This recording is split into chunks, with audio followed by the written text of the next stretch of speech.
News के साथ मैं हूं फरवत मलिक और मैं हूं अवैस इकबाल। बुलेटिन में मजीद खबरें शामिल करेंगे ब्रेक के बाद। गर्मियों की मस्ती चली यूं ही लंबी, बीमारी से बस तुम बचो।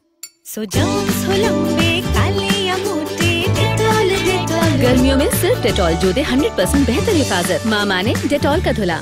नया डेटॉल सोप, जरासीम से 100% बेहतर हिफाजत, अब सिर्फ 20 रुपए में।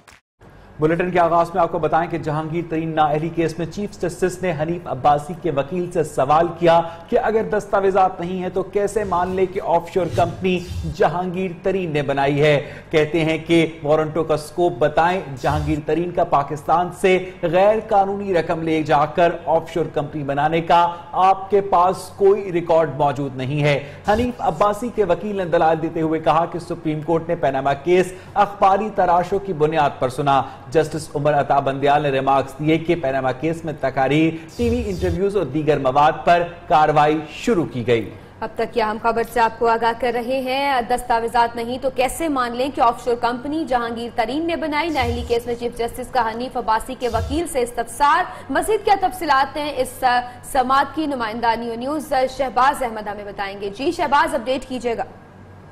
जी बिल्कुल फरवत, chief justice of Pakistan justice Saqib Nisar की सरबराही में 3 रुकनी बेंच जो है जहांगीर तरीन नाअहली केस से मुतालिक समाअत कर रहा है। और आज इस वक्त समाअत 11:30 बजे शुरू हुई तो हनीफ अब्बासी के वकील ने अपने दलाइल में कहा कि मैंने 2 नकात पर कल दलाइल मुकम्मल कर लिए थे। आप जिस पर जस्टिस उमर अता बंदियाल ने कहा कि आप किन दस्तावेजात पर इन्हिसार कर रहे हैं। वकील हनीफ अब्बासी ने कहा कि ऑफशोर कंपनी से मुतालिक इस बात को तस्लीम किया कि मेरे पास कोई दस्तावेजात नहीं है। जिस पर चीफ जस्टिस ऑफ पाकिस्तान ने रिमार्क दी कि अगर आपके पास दस्तावेजात नहीं है तो फिर कैसे मान लें ऑफशोर कंपनी जहांगीर तरीन ने बनाई। चीफ जस्टिस ने यह भी कहा कि हमें वारंटों का स्कोप बताएं। जहांगीर तरीन का पाकिस्तान से गैर कानूनी रकम लेकर जाकर ऑफशोर कंपनी बनाने का आपके पास कोई रिकॉर्ड नहीं है। जिस पर हनीफ अब्बासी के वकील ने पनामा केस का हवाला देते हुए कहा कि सुप्रीम कोर्ट ने पनामा केस अखबारी तराशों की बुनियाद पर सुना था। जिस पर जस्टिस उमर अता बंदियाल ने कहा कि पनामा केस में तकारीर, इंटरव्यू और दीगर मवाद पर कार्रवाई शुरू की गई।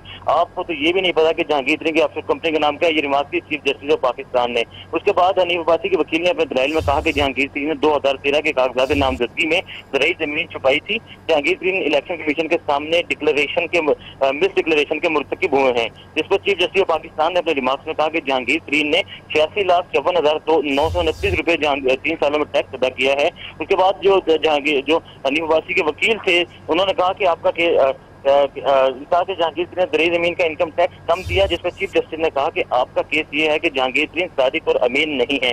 अगर दरिया जमीन पर इनकम टैक्स कम दिया तो फिर जहांगीर तरीन जाने और इनकम टैक्स वाले जाने। तो उस पर अपने दलाइल देते हुए हनीफ अब्बासी के वकील ने कहा कि जहांगीर तरीन ने एक जगह दरिया जमीन की आमदन ज्यादा जबकि दूसरी जगह कम जाहिर की। जिस पर जस्टिस उमर अता बंदियाल ने कहा कि क्या दरिया जमीन की आमदन मुतालिक शहबाज अहमद, आपने हमें अभी तक की तफसीलात से आगाह किया। और मुस्लिम लीग नून के रहनुमा डॉक्टर आसिफ किरमानी बिला मुकाबला सेनेटर मुंतखब हो गई। ये नशिस्त बाबर अवान के इस्तीफे के बाद खाली हुई थी। इसी हवाले से मजीद बात करेंगे अपने नुमाइंदे अली वक्कार से। अली वक्कार, बताइएगा इस बारे में। जी बिल्कुल, आज इलेक्शन कमीशन ऑफिस में सेनेट की नशिस्त के लिए कागजात नामजदगी जमा करवाए जा रहे हैं। जिस पर डॉक्टर आसिफ करमानी ने मुस्लिम लीग नून की जानिब से कागजात नामजदगी जमा करवाए, जबकि उनके कवरिंग कैंडिडेट के तौर पर हाफिज नुमान अहमद ने कागजात नामजदगी जमा करवाए थे। इसके अलावा एक आज़ाद उम्मीदवार है खुरम कुरैशी, उन्होंने कागजात नामजदगी जमा करवाए थे जिनके तकनीकी बुनियादों पर कागजात जो है मुस्तरद होने का इम्कान है। जरा का ये कहना है कि जो आज़ाद उम्मीदवार है उन्होंने अपने कागजात नामजदगी पर किसी MPA के जो सेकेंडर और प्रपोजर के दस्तखत मौजूद नहीं, जिसकी वजह से उनके कागजात नामजदगी मुस्तरद हो जाएंगे। ताहम अभी वो यहाँ पर इलेक्शन कमीशन में नहीं है। डॉक्टर आसिफ करमानी यहाँ पर मौजूद है जिनके कागजात नामजदगी सूबाई इलेक्शन कमिश्नर जो बतौर रिटर्निंग अफसर फराइज अंजाम दे रहे हैं उन्होंने कागजात नामजदगी मंजूर कर लिया। बहुत बहुत शुक्रिया अली वकार सिंधु, अपडेट कर रहे थे। अकामा ने भौचाल मचा दिया। चेयरमैन तहरीक इंसाफ इमरान खान कहते हैं वजीर आजम और उनके वज़रा की बददयानती इंतहाई हैरानकुन है। जो अफराद उनके लालच से वाकिफ हैं उन्हें भी इतनी बददयानती हैरान कर रही है। सारा माफिया जेब में अकामे लेकर घूम रहा है। इमरान खान ने अकामा रखने की वजह भी बता दी। ट्वीट किया कि मुत्तहिदा अरब अमारात का मरकजी बैंक अकामा रखने वालों की बैंकिंग तफसीलात फराहम नहीं करता। अकामा हकीकत में भागने और खुद को बचाने का आसान रास्ता है। उन्होंने यह भी कहा कि बैनुल अक़वामी मुआहिदों के तहत UAE के मरकजी बैंक को गैर रिहाइश पजीर अफराद के खातों की तफसीलात फराहम करनी चाहिए। तहरीक इंसाफ के रहनुमा नईमुल हक कहते हैं वजीर आजम और वफाकी वज़रा ने दूसरे ममालिक के अकामे लेकर मुल्क से गद्दारी की, कानूनी चाराजोई के बारे में सोच रहे हैं। कई वज़रा ने जून में अपने अकामों की तजदीद कराई। सुप्रीम कोर्ट के बाद मीडिया से गुफ्तगू में उन्होंने कहा कि सुप्रीम कोर्ट का फैसला आने के बाद दूध का दूध और पानी का पानी हो जाएगा। वजीर आजम फैसले पर असरअंदाज होने की कोशिश कर रहे हैं। वो लोग जो हुकूमत पाकिस्तान के वज़रा हैं, जो हुकूमत पाकिस्तान से तनख्वाह लेते हैं, उनका किसी बैनुल अक़वामी या बैरूनी मुल्क इदारे में नौकरी करना पाकिस्तान से गद्दारी के मुतरादिफ है। तहरीक इंसाफ की जानिब से मैं उन तमाम वज़रा की बशमूल नवाज शरीफ की सख्त मज़म्मत करता हूँ जिन्होंने पाकिस्तान से अपने मफादात को नज़रअंदाज करके गैर मुल्की इदारों में नौकरी करके पाकिस्तान से गद्दारी का सबूत दिया। उधर पनामा केस का फैसला आने में मजीद ताखीर का इम्कान पैदा हो गया है। सुप्रीम कोर्ट ने 11 अगस्त तक के लिए बेंच तश्कील दे दिए हैं। पनामा बेंच के 2 जजेस 11 अगस्त तक इस्लामाबाद में नहीं होंगे।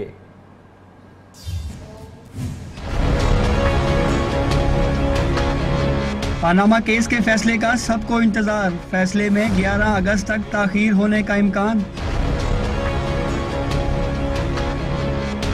सुप्रीम कोर्ट ने 11 अगस्त तक के लिए बेंच तश्कील दे दिए। पनामा केस सुनने वाले बेंच के 2 जज साहिबान जस्टिस शेख अजमत सईद और जस्टिस इजाजुल एहसन 11 अगस्त तक इस्लामाबाद में नहीं होंगे। जस्टिस शेख अजमत सईद आइंदा अदालती हफ्ते लाहौर रजिस्ट्री सुप्रीम कोर्ट में केस सुनेंगे। जराये के मुताबिक जस्टिस इजाजुल एहसन छुट्टियों पर जाएंगे। रवां अदालती हफ्ते में अभी 2 दिन बाकी हैं। Jahanzeb Abbasi, Neo News, Islamabad.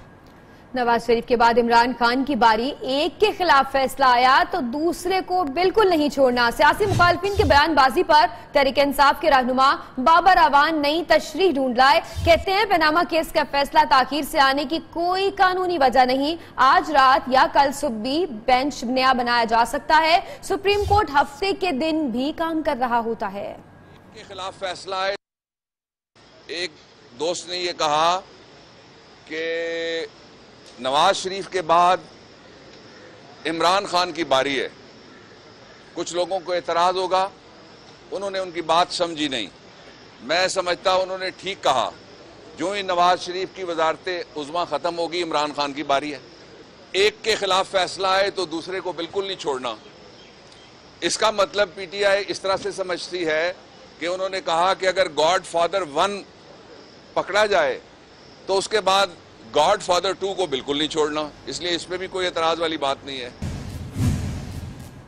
नून लीग के रहनुमा हनीफ अब्बासी ने शेख रशीद को 10 अरब रुपए हर्जाने का नोटिस भेज दिया है। शेख रशीद ने अदालती एहलकार से लाल हवेली रावलपिंडी में खुद ये नोटिस वसूल किया। अवामी मुस्लिम लीग के सरबराह कहते हैं कि हनीफ अब्बासी मुनशियात फरोश हैं, अपने बयान पर कायम हैं। 3 अगस्त को अदालत में पेश होकर साबित करेंगे कि हनीफ अब्बासी मुनशियात फरोश हैं। इसी हवाले से मजीद बात करेंगे रावलपिंडी में अपने नुमाइंदे खालिद चौधरी से। जी खालिद। जी, डिस्ट्रिक्ट एंड सेशन जज की जानिब से नोटिस जो है शेख रशीद अहमद को वसूल हो चुका है। Chairman metro bus authority Hanif Abbasi की जानिब से दरखास्त दी गई थी कि एक अवामी इज्तिमा में शेख रशीद ने इल्जाम आयद किया है कि वो हिरवन केस उनके हवाले से जेर समात है, जो कि झूठ पर मबनी है और ये बिल्कुल लंग बयान था, जिसकी बुनियाद पर उन्होंने 10 अरब रुपए हर्जाने का दावा दायर किया है। इस हवाले से अदालत ने शेख रशीद अहमद को 3 अगस्त को तलब किया है। इस हवाले से नोटिस जो है लाल वैली में शेख रशीद अहमद को वसूल हो चुका है और 3 अगस्त को शेख रशीद अहमद वहां अदालत में पेश होंगे। तर्जुमान लाल हवेली के मुताबिक वो इस इल्जाम का दिफा करेंगे और हनीफ अब्बासी के हवाले से इस हर्जाने को मुकम्मल अदालती तौर पर फेस किया जाएगा। जी, बहुत बहुत शुक्रिया खालिद चौधरी, अपडेट कर रहे थे रावलपिंडी से। जीआईटी बनाना महज वक्त का ज़या है। Chief justice Sindh high court ने लापता अफराद केस में मुश्तरका तहकीकाती टीमों पर सवालात उठा दिए। जस्टिस अहमद अली एम शेख ने रिमार्क्स दिए कि बताया जाए जीआईटी ने कितने लापता अफराद को बाजियाब कराया। किसी जीआईटी की मिसाल दें जिसके सामने इतराफ जुर्म करने वाले मंतकी अंजाम तक पहुंचे हों। मजीद जानेंगे नुमाइंदा न्यूज़ जुनेद शाह से। जी जुनेद, अपडेट कीजिएगा इस हवाले से। जी बिल्कुल, देखिए आज सिंध हाई कोर्ट में 20 से ज़ायद लापता अफराद की बाजियाबी से मुतालिक मुख्तलिफ दरखास्तों की समाअत की गई थी। समाअत के दौरान chief justice Sindh high court की जानिब से जो है वो बरहमी का इजहार किया गया और उन्होंने अपने रिमार्क्स में ये करार दिया कि अब बनाई जाने वाली JIT ने अब तक कितने लापता अफराद को बाजियाब कराया है, जबकि JIT मिसाल दे सकते हैं, जबकि किसी ऐसे JIT की मिसाल देंगे जिसके सामने जो है वो एतराफ़े जुर्म करने वाले अपने जो है वो मुतकी अंजाम तक पहुंचे हों। सिंध हाई कोर्ट के चीफ जस्टिस ने जो है वो हुकूमत सिंध समेत जो है वो दीगर हुक्काम को हिदायत की है कि लापता अफराद के हवाले से जो है वो पेशरफ करके जो है आइंदा समाअत तक तफसीली रिपोर्ट अदालत में पेश की है, जबकि महकमा दाखिला समेत दीगर को भी 10 अगस्त तक जो है वो रिपोर्ट के हमरा तलब करता है। बहुत शुक्रिया जुनैद शाह, आपने अपडेट किया। सुप्रीम कोर्ट ने डॉक्टर आसिम हुसैन का ECL से नाम निकालने की दरखास्त पर वजारत दाखिला से जवाब तलब किया है। अदालत ने रिमार्क्स दिए हैं कि जानना चाहते हैं कि पसंद नापसंद की बुनियाद पर तो नाम एग्जिट कंट्रोल लिस्ट में शामिल नहीं किए जा रहे।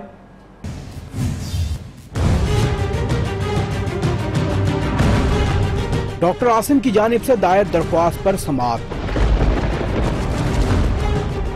जस्टिस एजाज अफजल की सरबराही में सुप्रीम कोर्ट के 3 रुकनी बेंच ने की। डॉक्टर आसिम के वकील ने दलाइल दिए कि इनके मोक्कल की जमानत मंजूर हो चुकी है, उन्होंने इलाज के लिए बैरून मुल्क जाना है, लिहाजा नाम ECL से निकालने का हुक्म दिया जाए। अदालत ने वजारत दाखिला से 1 हफ्ते के अंदर जवाब तलब कर लिया। अदालत ने करार दिया कि देखना चाहते हैं कि ECL में नाम शामिल करने के लिए कानून का यकसा इतलाक होता है या नहीं। कहीं पसंद नापसंद की बुनियाद पर तो नाम ECL में नहीं डाले जाते। अदालत ने अपने रिमार्क्स में कहा कि डॉक्टर आसिम की दरख्वास्त पर वजारत दाखिला का भी मौक़िफ़ जानना चाहते हैं। केस की मजीद समाअत 1 हफ्ते बाद होगी।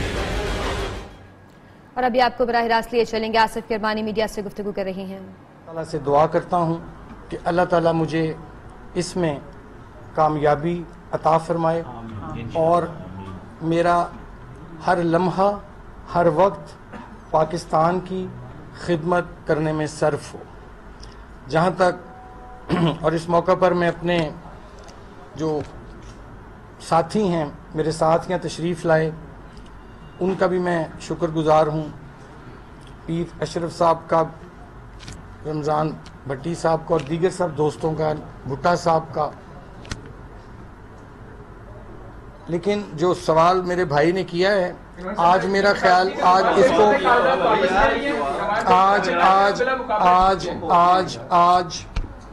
आज जो सवाल और जवाब का सिलसिला है उसको इसी मेरे ख्याल मौके की मुनासबत से रखा जाए। मेहरबानी जी। उनके रहनुमा आसिफ किरमानी बिला मुकाबला सेनेटर मुंतखब हुए हैं, मीडिया से गुफ्तगू कर रहे थे।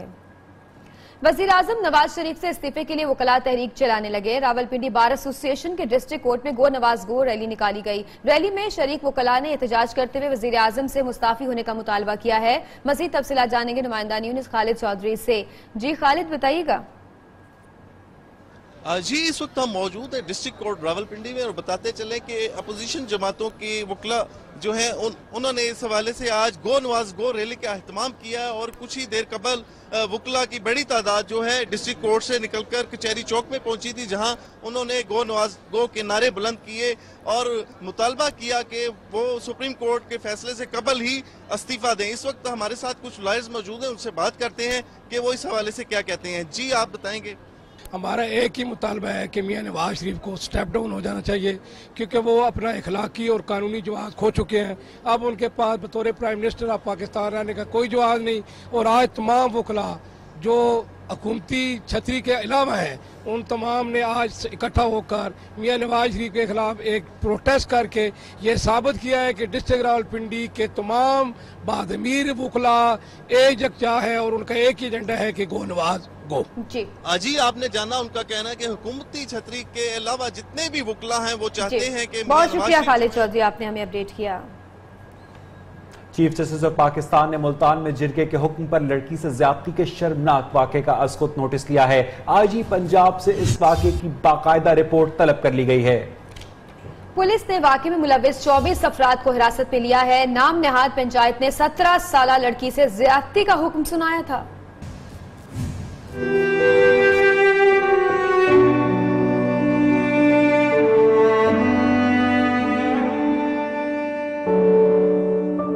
पंचायत के जालिबाना फैसले का शिकार लड़की के इंसाफ की सदा मुल्क की सबसे बड़ी अदालत से जा टकराई। चीफ जस्टिस सुप्रीम कोर्ट ने मुल्तान में शर्मनाक वाक़े का खुद नोटिस ले लिया। जस्टिस साकिब निसार ने आईजी पंजाब से तफसीली रिपोर्ट तलब कर ली।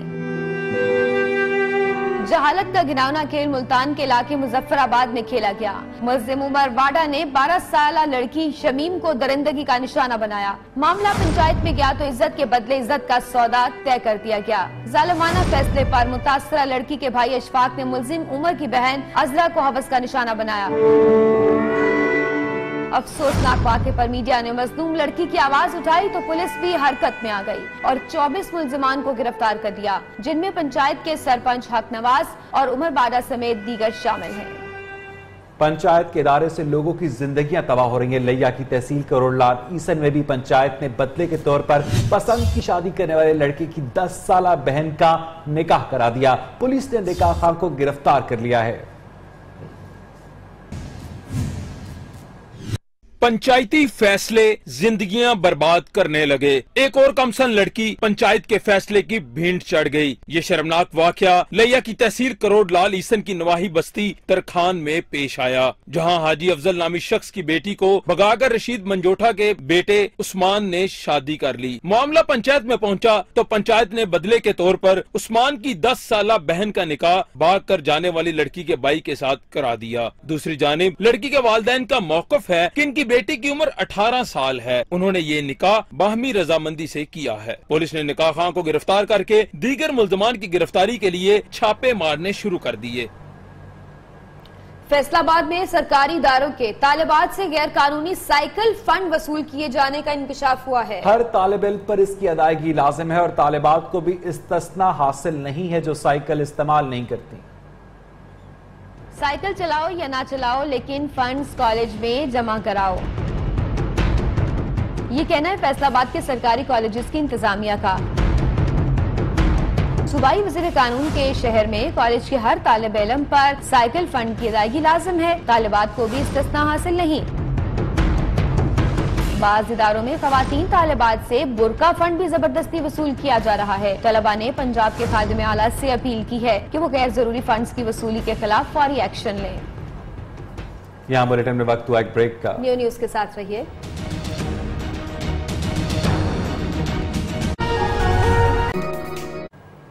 इस वक्त नून लीग के रहनुमा हनीफ अब्बासी सुप्रीम कोर्ट के बाहर मीडिया से बात कर रहे हैं। तो पूरी कौम के सामने सलूट लगाकर तुमसे माफी मांगूंगा, लेकिन एक तस्कीन होगी कि एक बेटी को एक बाप दिला दिया। दूसरी बात, आप कहते हो कि मैं एडिक्ट नहीं हूं, मैं कोकीन नहीं लेता, तो उसके लिए तुम ब्लड टेस्ट के लिए हाजिर हो जाओ और ब्लड टेस्ट में तुम नेगेटिव आ जाते हो, मैं सलूट करूंगा तुम्हें। तीसरी बात, पूरी कौम के सामने आकर अपनी वालदा के नाम पे कसम उठा लो कि तुमने कभी जुआ नहीं खेला, मैं फिर भी तुम्हें सलूट पेश करूंगा। आज मेरा तुम्हें चैलेंज है। आज नंबर 2 की डेफिनेशन मैंने की है जो हमारे मुआशरे में मौजूद है कि नंबर 2 कहते किसको है। अब मैं जो बात करने जा रहा हूं कि जो लीगल बातें हैं, जो आपके अकाउंट्स हैं, उसके बारे में अभी आप हौसला रखें। वो इतवार वाले दिन में आपके सारे अकाउंट्स जो आपने इस मुल्क और कौम से छुपाए हुए हैं, जो यूके के अंदर मौजूद हैं और आपने उनका पैसा पाकिस्तान शिफ्ट नहीं किया, वो इतवार वाले दिन। अब आ जाते हैं रावलपिंडी के बनारसी ठग के हवाले से बात करते हैं।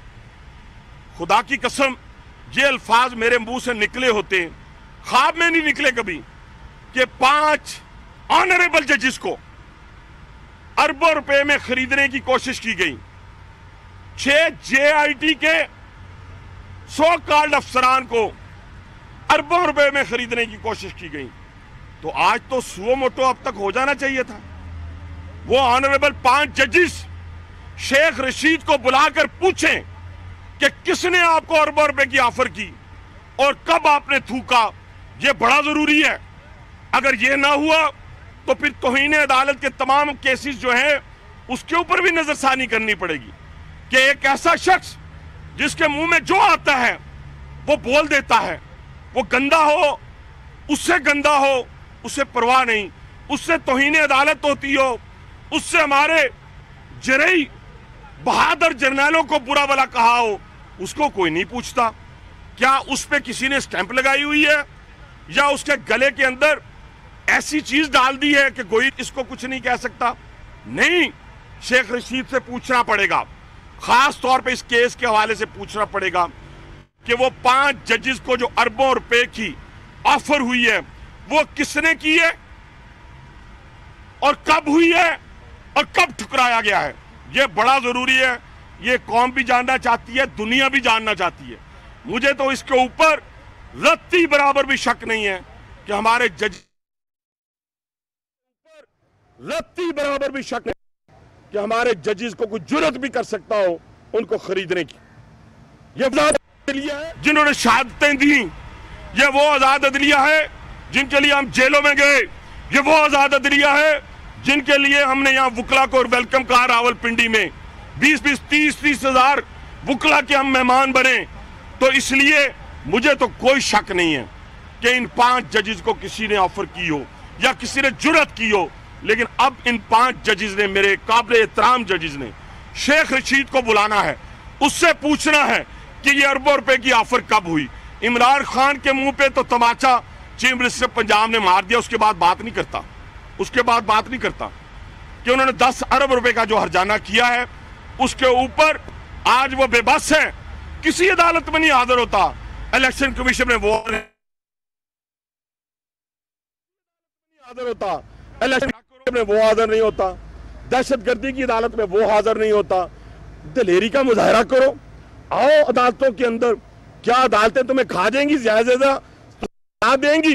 सुधा में अडयाला जेल जाओ या मियां वाली जाओ या अटक जाओ, तीनों में से एक पे हाथ रखो, ऑप्शन दो, मैं तुम्हारी मदद करूंगा, तीनों में से जिसमें कहोगे भिजवा देंगे। लेकिन ये ना करो कि लीडरी का दावा भी करो, फिर नथिया गली भाग जाते हो, फिर चित्राल भाग जाते हो। ओ यार, ये कौम है जहां पसीने में ये डूबी है, तुम भी आ जाओ, आ जाओ इन अदालतों के अंदर, सुप्रीम कोर्ट के अंदर आओ। इंशाल्लाह तुम्हारी कंसीलमेंट पकड़ी गई है, इंशाल्लाह तुम्हारा झूठ पकड़ा गया है और अब तुम्हारी बचत नहीं है। तो इसलिए मैं तुम्हें नंबर 2 का आज मतलब समझाने आया था। उस नंबर 2 के मतलब को आप अच्छी तरह ज़हन में रख लो और बार बार नंबर 2 का जिक्र ना करना। अगर मजीद करोगे तो आपके हवाले से कुछ और हैं, वो भी सामने ला के कौम को दिखाई जाएंगी और कहा जाएगा कि हमारे मुआशरे में नंबर 2 ये होता है, ये होता है, ये होता है। और वो सारी खासियतें, सारी जो इस वक्त खूबियां हैं वो तुम्हारे अंदर मौजूद हैं। तो इसलिए अपनी जुबान को, सियासत करो अच्छे पैराए में, सियासत करो दयानत की बुनियाद के ऊपर, अमानत की बुनियाद के ऊपर। ना तुम्हारे अंदर दयानत है, ना तुम्हारे अंदर अमानत है, ना तुम्हारे अंदर इखलाक है। सबकी पगड़ियां उछालना तुम्हें आता है। तुम कभी क्या बात करते हो, कभी क्या बात करते हो। हमारे बुजुर्गों से कैसे तुम्हारे बुजुर्ग मिल सकते हैं? तुम्हारे बुजुर्ग करप्शन से भरे हुए, हमारे बुजुर्ग अल्लाह के वली गुजरे हैं जिनकी कब्रों को 10-10 साल बाद खोदा गया तो उनके कब्रों, उनके कफन के ऊपर मिट्टी का निशान नहीं था। हम तो उनकी औलाद हैं और तुम जिसकी औलाद हो उसके बारे में तो यूब खान क्या कहता है, जुल्फकार अली भट्टो क्या कहता है, तुम्हारी मनी ट्रेन है फ्लैट की, वो सबके सामने है। बस ये वजाहत करनी थी मैंने आपसे। नून लीग के रहनुमा हनीफ अब्बासी सुप्रीम कोर्ट के बाहर मीडिया के नुमाइंदों से बात कर रहे थे और यहाँ बुलेटिन में वक्त हुआ एक ब्रेक का। ब्रेक से पहले शामिल करेंगे न्यूज अपडेट्स। Welcome back. आपको बताएं कि पंजाब हुकूमत ने तमाम स्कूल्स को हुक्म दिया है कि छुट्टियां खत्म होने से पहले सिक्योरिटी को मुकम्मल किया जाए। पंजाब हुकूमत की जानिब से मौसम गर्मा की छुट्टियां खत्म होने से पहले तमाम निजी और सरकारी स्कूल्स को सिक्योरिटी इंतजामात मुकम्मल करने के अहकाम जारी किए गए हैं। महकमा पंजाब ने ए और A+ कैटेगरी के स्कूल्स का सिक्योरिटी ऑडिट जल्द अज जल्द मुकम्मल करने के लिए तमाम डिप्टी कमिश्नर्स को मरासला जारी कर दिया है। मज़ीद तफसीलात जानेंगे नुमाइंदा न्यूज़ राशिद मंजूर से। जी राशिद, अभी तक क्या तफसीलात हैं इस पर अमल दरामद के हवाले से? जी हाँ बिल्कुल, ये महकमा दाखिला पंजाब ने स्कूल एजुकेशन डिपार्टमेंट के कंसेंट से तमाम डिप्टी कमिश्नर जो हैं पंजाब भर के 36 अजला के और जो कोऑर्डिनेटर हैं डिस्ट्रिक्ट एजुकेशन अथॉरिटीज के, उन्हें ये मरासला जारी किया है और उन्होंने ये कहा है कि मौसम गर्मा की छुट्टियां खत्म होने के करीब हैं तो 14 अगस्त से पहले चूंकि ये हर साल सिक्योरिटी ऑडिट होता है स्कूलों का, तो खसूसन जो निजी और सरकारी A और A+ कैटेगरी के जितने स्कूल हैं उनकी सिक्योरिटी ऑडिट जो है वो जल्द से जल्द मुकम्मल किया जाए और रिपोर्ट जो है छुट्टियां खत्म होने से पहले पहले जो है वो महकमा दाखिला को हड़ताल की जाए, ताकि जो भी सिक्योरिटी थ्रेट्स हैं और दीगर जो इस तरह के अलर्ट हैं। राशिद मंजूर अपडेट करे थे लाहौर से। सिंध का साई बदल गया, कराची की हालत न बदली। इंतजामिया से मायूस कराची वालों ने अपनी मदद आप के तहत तमाम तर इंतजाम शुरू कर दिए हैं। मसरूफ तरीन सड़क का ढक्कन गायब हुआ तो इसे कूड़ेदान से ढक दिया। कराची की सड़क पर आप बेधड़क सवारी नहीं कर सकते, कहीं गड़े और कहीं बीच सड़क, गटर से ढक्कन गायब। कराची की जहांगीर रोड से गटर का ढक्कन गायब हुआ तो शहरियों ने लगाई जुगाड़ और गटर के आगे कूड़ेदान रख दिया। शहरियों की जुगाड़ ने सफर तो महफूज बना लिया, लेकिन 3 हट्टी से गुरु मंदिर रोड तक ट्रैफिक का सत्यानाश कर दिया। कराची में खुले गटरों के खिलाफ मुहिम भी चलाई गई। पुराने साई ने कुछ एक्शन लिया, लेकिन नए साई के आने के बाद इंतजामिया फिर सो गई। ऑयल टैंकर्स की हड़ताल तो खत्म हो गई, लेकिन कोयटा के शहरियों की परेशानी खत्म नहीं हुई। शहर के बेशतर पेट्रोल पंप्स पर पेट्रोल दस्तयाब नहीं है, अवाम परेशान है, जबकि जिन पंप्स पर पेट्रोल दस्तयाब है वहां पर गाड़ियों और मोटरसाइकिल्स की तवील कतारें लग गई हैं।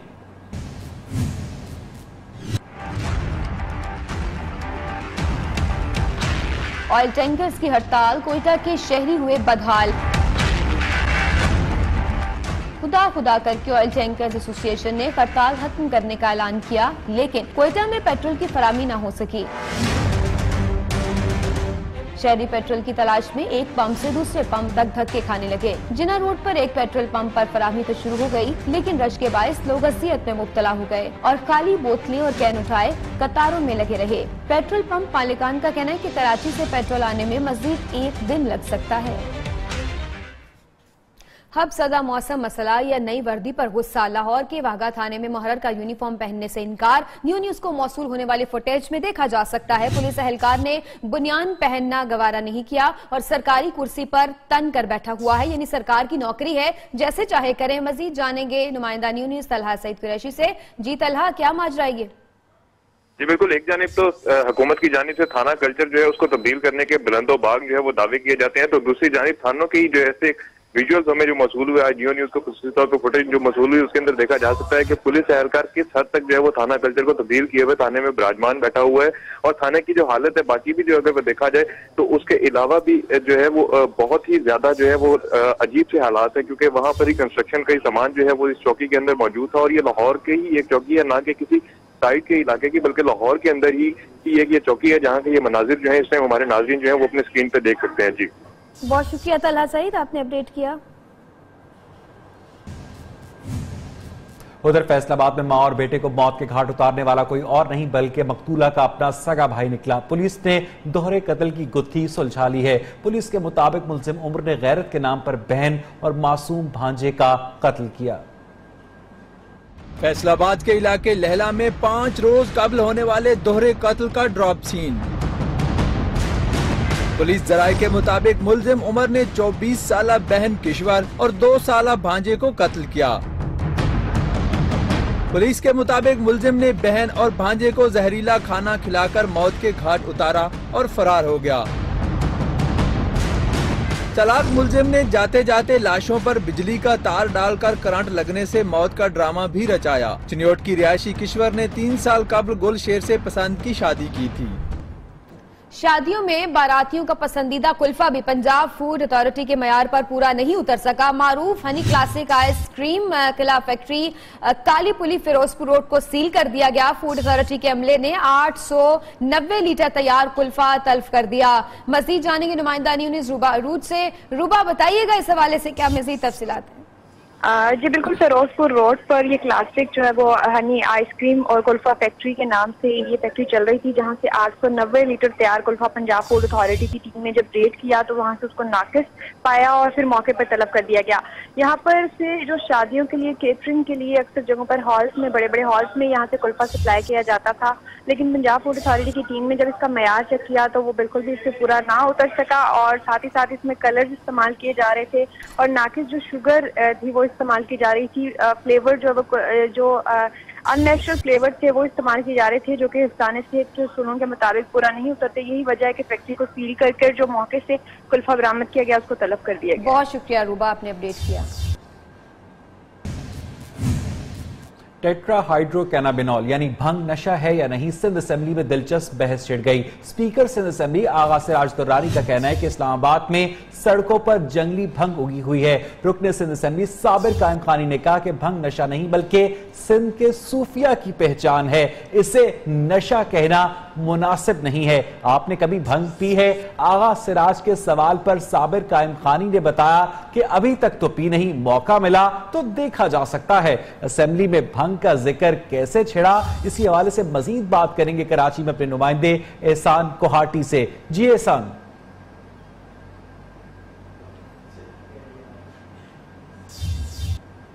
एहसान कोहाटी से हम राब्ता करने की कोशिश कर रहे हैं। सिंध असेंबली की कार्रवाई के दौरान क्या बातें हुई, आइए आपको दिखाते हैं। इस्लामाबाद जाएं तो वहां इतनी भंग लगी हुई है, जंगली भंग बहुत है।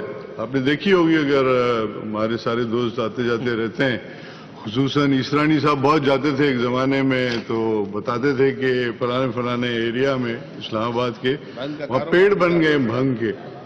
सर भंग को आपने कहा था ना, पेड़ बन गए भंग के, खास देख के आए थे। सर हमारे यहाँ भंग को नशा कह दिया गया है, हालांकि जो सूफीज़म है उसमें भंग को ऐसी बूटी कहा जाता है जिसमें वो अपनी इबादत के लिए इस्तेमाल करते हैं ताकि उनको इबादत के दौरान तकलीफ ना हो और उनका नफ्स उनको आपने कभी ट्राई किया है? सर मौका नहीं मिला कभी। मौका नहीं मिला है? एक्साइज मिनिस्टर साहब ने बड़ी सख्ती की हुई, मौका कभी नहीं मिला। नहीं, आप अटेम्प्ट करेंगे क्या? मौका अगर वो फराम करें तो आप एक दफा आपको मौका देंगे। मौका फराम करें एक्साइज मिनिस्टर साहब। कौन मौका किसको क्या देता है? बोले सर मौका ही मौका। और इस कार्रवाई में किसी ने रंग में भंग नहीं डाला। इसके साथ ही बुलेटिन में अब तक के लिए इतना ही। मजीद खबरों और अपडेट्स के लिए न्यू न्यूज के साथ रहिए।